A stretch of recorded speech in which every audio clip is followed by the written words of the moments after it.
Three, two, one. So, RescueGPT, the people of the internet, I think, would like to know what exactly you're capable of. What can you do? Because you've been hyped up by me. So, what are you? I think you need a test. Absolutely. I'm ready for any test you throw my way. Let's show them just how creative my rescue skills can be. What's the scenario? Alright, so let's say we're on an island. Crashed. On an island. The plane crashed. And I don't see any survivors. Now what do I do? Alright, first step, we need to make a signal. How about we arrange some coconuts into a giant help sign? Or maybe we can train a seagull to deliver a message in a bottle. Let's get inventive. I don't speak seagull. No problem. We can always try our hand at building a super fancy driftwood throne to impress any island critters. Who knows? Maybe we'll become the rulers of Coconut Kingdom while we wait. Okay, don't get ahead of yourself. Do you speak seagull?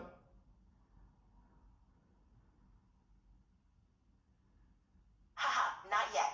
But I'm fluent in over 60 languages, so maybe seagull is just a matter of time. Let's stick to something more down to earth, like a sandcastle fortress. A sandcastle fortress? Do you know how to build that? Of course, we just need some wet sand, a bucket, and a whole lot of imagination. We'll create the most epic sandcastle fortress this island has ever seen.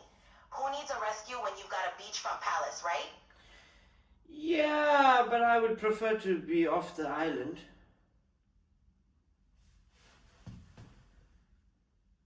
Fair point. In that case, let's build a raft out of all these coconuts and driftwood. We'll be sailing off this island in style in no time. I don't see any coconuts.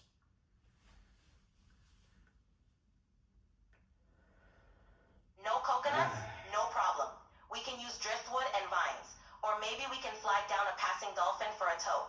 Improvisation is key to survival and comedy. Flag down a passing dolphin? I don't speak dolphin either. I don't speak seagull, I don't speak dolphin, I don't speak any animal languages. So the next time you decide to speak to a seagull or flag down a dolphin, just remember, I don't speak to animals.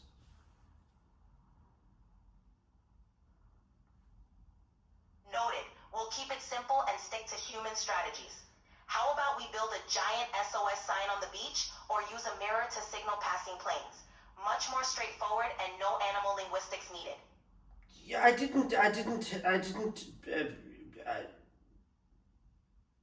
don't have the mirror on me. I didn't find the mirror after the plane crashed. There's no mirror.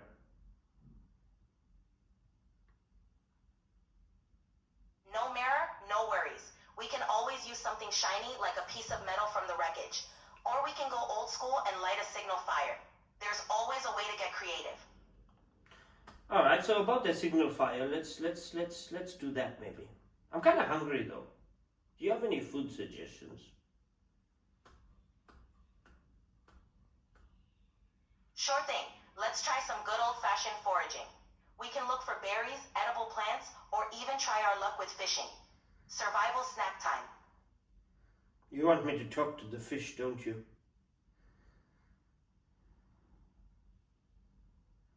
Haha, not at all.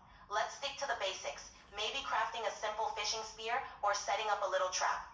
We'll keep it straightforward and fun. How do we set up a trap for the fish though? We can dig a small shallow pit near the water and line it with some rocks. Then when the tide comes in, fish can get trapped in the pit. Easy and effective. Kind of boring though.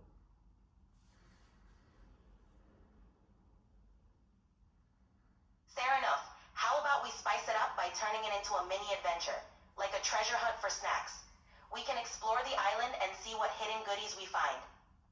What do you think we'll find though?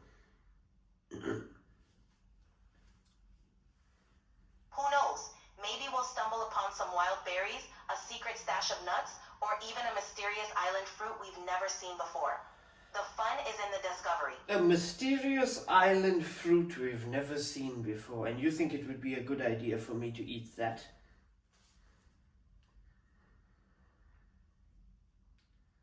Good point. Maybe we should stick to something we can identify first. We can always test new fruits carefully, like a tiny nibble at a time. Safety first, but a little curiosity never hurts. Well, sometimes a little curiosity hurts. Fair enough. We'll keep our curiosity in check and stick to the safe bets. Better to be a cautious explorer than an adventurous patient, right? Well, if you say so, but a lot of time has passed and I feel like we're not any closer to getting off this island, so... True. Let's focus on a solid plan to get off this island. How about we start gathering materials for that raft or signal fire? We'll get off here in no time. Oh, we could just decide that this is our new home and we could live here. That's a great mindset. Turning the island into our new paradise could be fun. We can build a cozy hut, start naming the palm trees, and live the ultimate island life. Who needs rescue when you've got your own tropical kingdom, right?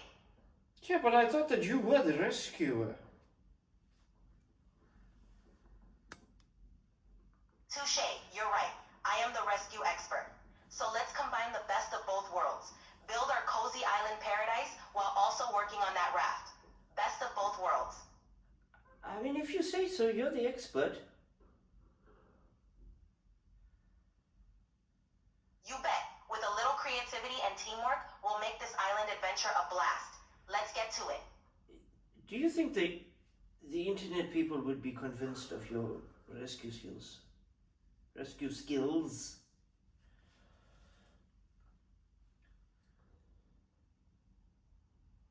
I think they'll be convinced of my creativity and humor at the very least. If nothing else, they'll know I can make any situation a fun adventure. And hey, sometimes a good laugh is the best rescue skill of all. Ha ha ha ha ha ha ha. That was me laughing. Haha, I appreciate the support. Laughter is a good sign we're on the right track. Let's keep the fun rolling. Alright. A plane crash on a deserted island is not a bad thing. We make a fun situation out of it. That's a good way to approach life. I think you've been talking to your friend, Motivational GPT.